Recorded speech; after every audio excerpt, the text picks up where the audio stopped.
Welcome to Space Matrix. Please subscribe and hit the bell icon for more updates. In global politics, few moves make waves like a trade war, especially when the players are the US president and Apple. The world watched closely as tensions escalated, knowing that the outcome could reshape not just business, but the very fabric of international relations and the global economy. Donald Trump, from the Oval Office, threatened a 25% tariff on Apple's flagship products, including the iPhone, imported from China. This wasn't just a policy announcement, it was a public challenge to one of America's most iconic companies, and a signal to the world that the rules of global trade were being rewritten. This was no minor tweak, it was a direct hit at the heart of Apple's global supply chain.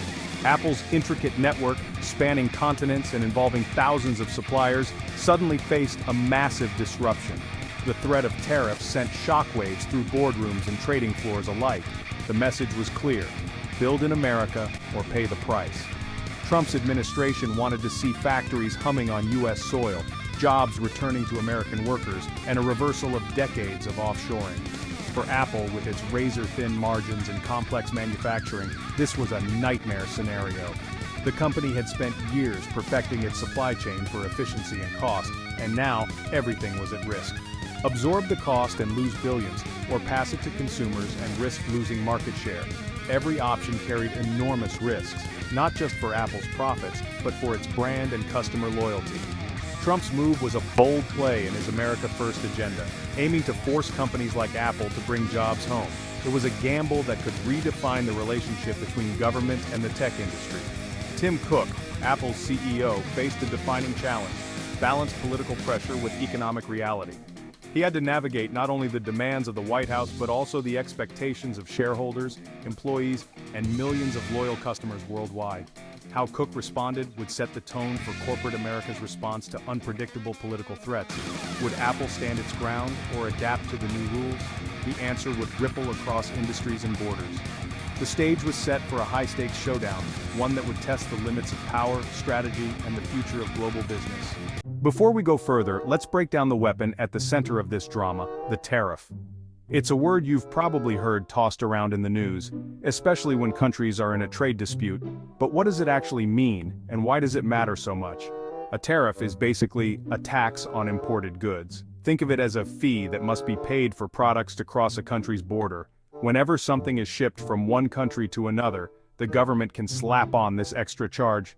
The main goal? To make foreign products more expensive, which in theory helps protect domestic industries from cheaper overseas competition.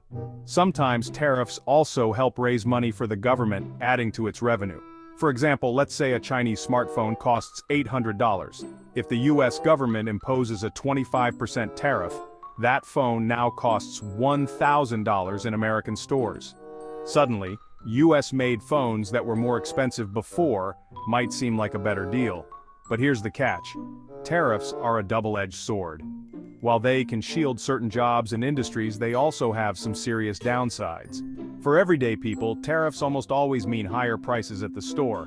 That's because companies facing these new taxes rarely absorb the cost themselves.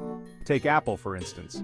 When tariffs hit, big companies like this usually pass the extra cost straight to buyers, raising the price of their products. So, in reality, a tariff on iPhones isn't really a tax on China or Apple, it's a tax on American consumers, who end up footing the bill every time they shop. That's the core tension at the heart of tariffs. Should we protect jobs at home or keep prices low for everyone? It's a tough balancing act, and there's no easy answer.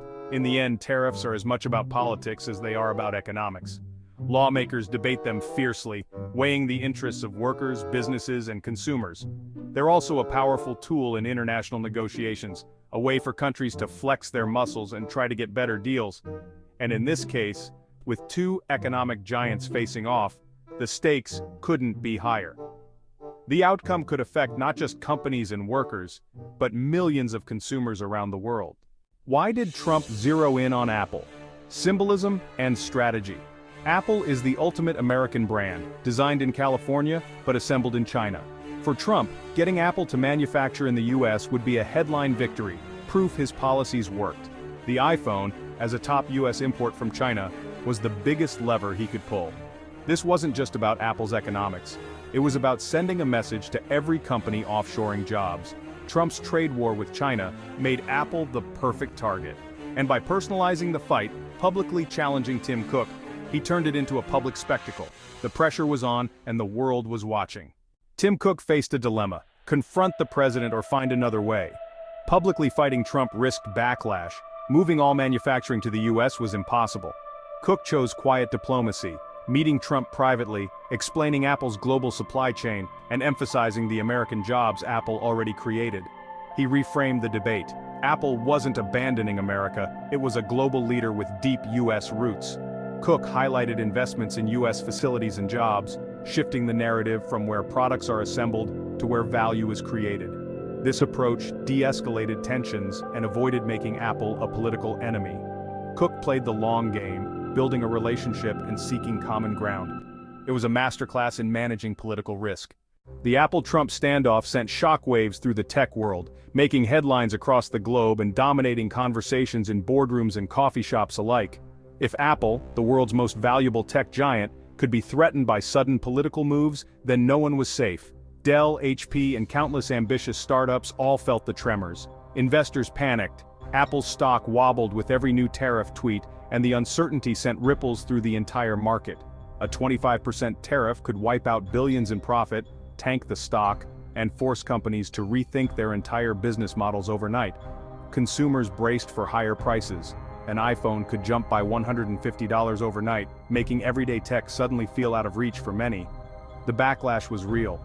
People wanted jobs and economic security, but not at the cost of pricier gadgets and shrinking wallets. Global suppliers scrambled, urgently considering moves to Vietnam or India to dodge tariffs and keep their businesses afloat.